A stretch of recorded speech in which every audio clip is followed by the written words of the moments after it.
A Different Kind of Power, a memoir. This is the author, Jacinda Ardern. To the criers, warriors, and huggers. Prologue. It was a standard bathroom, the kind you'd find in a 1950s timber home just about anywhere in New Zealand, with a dark linoleum floor and a small hand basin. Enough of a bowl to wash your hands, but not enough to contain all the water while you do it. I pulled the lid down over the toilet and was sitting on top of the hard plastic, waiting. My heart beat a little faster than usual. On the other side of the door, I could hear my friend Julia moving around her kitchen, roasting pans hitting the side of the sink, plates clinking against one another as she stacked them.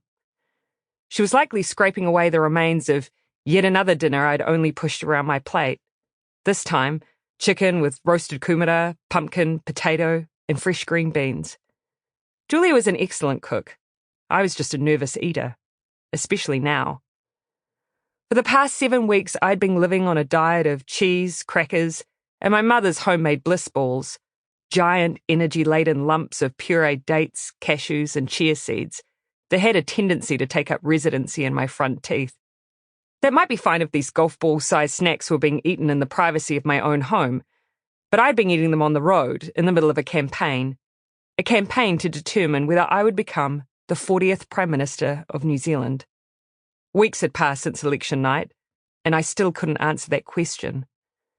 But at this particular moment, sitting in Julia's bathroom, that wasn't the question I was waiting to answer.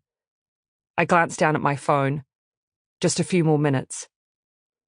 That night at Julia's was meant to be a break, a chance to catch my breath while my partner Clark was away filming a TV show up north.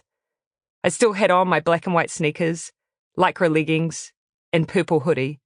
As soon as I dragged my overnight bag through the door of my friend's home, I changed out of my work clothes. Then she and I had walked through the park near her house in the cool air of the late afternoon. I couldn't face another night in my small studio apartment in the city, the one I had lived in when doing government work in Wellington, not after the long days of negotiating and waiting. On election night, both of New Zealand's two major political parties, the Conservative National Party and the Progressive Labour Party that I led, finished without a clear majority. That meant that neither leader could form a government yet. For one of us to win and become Prime Minister, we'd need to build a coalition with a smaller party called New Zealand First. And so, for the last 8 days, both parties had been in talks to determine whom they would pick. For all the back and forth in the negotiations, for all the discussion about which policies we would implement and which we wouldn't, the calculation was actually simple. Either New Zealand First would choose the National Party, or they would choose us. After each meeting, I would leave with pages of notes, but it was the body language I was watching. A nod of the head, eye contact, something, anything that would tell me what their choice would be. But there was nothing. The media diligently reported on the talks each night. They too had no insights on what might happen, and so kept repeating what I already felt deeply. The stakes are high. But the stakes felt huge throughout the campaign. After all, I was 37 years old. I'd been the leader of my party for less than 80 days. And when the campaign started, we'd been trailing by more than 20 points. We were never meant to win, and I was never meant to be leader. I pulled at my leggings, fidgeting. Surely time's up. I glanced down at my phone. 1 more minute.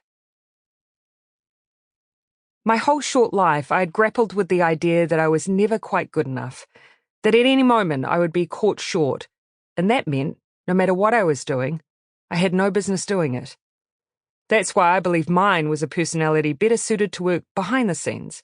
I was the worker who quietly and steadily got things done.